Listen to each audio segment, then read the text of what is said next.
হবিগঞ্জ এক্সপ্রেসের অ্যাক্সিডেন্টের মাত্রা তুলনামূলকভাবে একটু বেশি, আর বাকি যে গাড়িগুলো রোডে চলে তারা কি সব দুয়া তুলসী পাতা? শুধু তাই না, তাদের ড্রাইভার থেকে শুরু করে লেবার পর্যন্ত প্রত্যেকটা মানুষের ব্যবহার অত্যন্ত উদ্বেগজনক। সড়ক নিরাপত্তা শুধু আইন নয়, আমাদের দায়িত্ব, আমাদের সচেতনতা, আমাদের প্রতিবাদ। যেমন সীমার অতিরিক্ত তারা গাড়ির স্পিডে চালায়, যে জায়গায় ওভারটেক করার প্রয়োজন নাই তারা কিন্তু সেখানে ওভারটেক করে। তারা বলে স্যার আপনাকে পিছনে বসতে হবে। একজন ভাই একটা প্রশ্ন করেছেন, তিনি প্রশ্নে লিখেছেন যে হবিগঞ্জ এক্সপ্রেস গাড়িগুলো কি শুধু রুট অ্যাক্সিডেন্ট করে নাকি অন্য গাড়িগুলো রুট অ্যাক্সিডেন্ট করে? চলুন তিনি যে প্রশ্নটা করেছেন সেই প্রশ্নের সত্যটা আমরা এই ভিডিওতে জানবো। তিনি যে প্রশ্নটা করেছেন, তিনি প্রশ্নটা অনেক সুন্দর, তবে মোটেও এই কথাটা ঠিক না যে হবিগঞ্জ এক্সপ্রেস শুধুই রোড অ্যাক্সিডেন্ট করে, শুধুই তারা দোষী, আর বাকি যে গাড়িগুলো রোডে চলে তারা কি সব দুয়া তুলসী পাতা? তারা কি অ্যাক্সিডেন্ট করে না? তারা কি অ্যাক্সিডেন্টে জড়ায় না?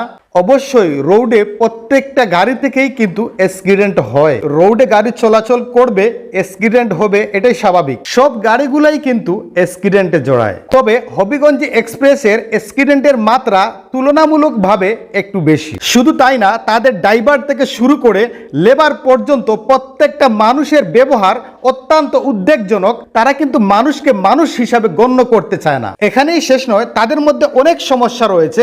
তারা যখন গাড়ি নিয়ে রোডে আসে তখন অনেক নিয়ম তারা লঙ্ঘন করে। যেমন সীমার অতিরিক্ত তারা গাড়ির স্পিডে চালায়, যে জায়গায় ওভারটেক করার প্রয়োজন নাই তারা কিন্তু সেখানে ওভারটেক করে। এবং তাদের যে টিকিট কাউন্টার রয়েছে সেখানে মানুষের যে কি পরিমাণে ভোগান্তি, যারা নিয়মিত এই গাড়ি দিয়ে যাতায়াত করে তারাই বলতে পারবে। এইরকম সমস্যায় আমিও একদিন পড়েছি। আমি একদিন টিকিট কাটি কদমতলী কাউন্টার থেকে, আমি যাব শেরপুর, কিন্তু তারা আমাকে সামনের দিকে সিট টাকা সত্ত্বেও তারা আমাকে টিকিট দিতে চায় না। তারা বলে স্যার আপনাকে পিছনে বসতে হবে। তো যাই হোক, এখানে আমি যেটা বুঝলাম যে আমি যেহেতু সিলেট থেকে শেরপুর যাব, এখানে অনেক লোক আছে তারা শেরপুর থেকে আরও দূরে যাবে, তো আমি মানবিক দৃষ্টিকোণ থেকে এগুলো নিয়ে আর তেমন একটা কথা বলিনি। আমি দেখলাম যেহেতু আমার থেকে দূরে আরও যাত্রী যাওয়া আছে, তো আমি সেজন্য আর এদিকে আর কোনো কর্ণপাত করিনি, আমি পিছনের সিটে বসে গেছি।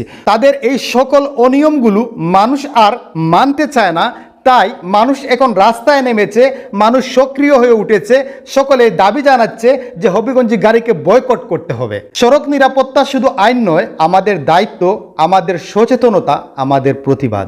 এটি একটি জীবন বাঁচাতে পারে। দ্রুত পদক্ষেপ নিন, নিরাপদে থাকুন, নিরাপদ সড়ক নিশ্চিত করুন। ভিডিও যদি ভালো লাগে শেয়ার দিয়ে পাশেই থাকুন।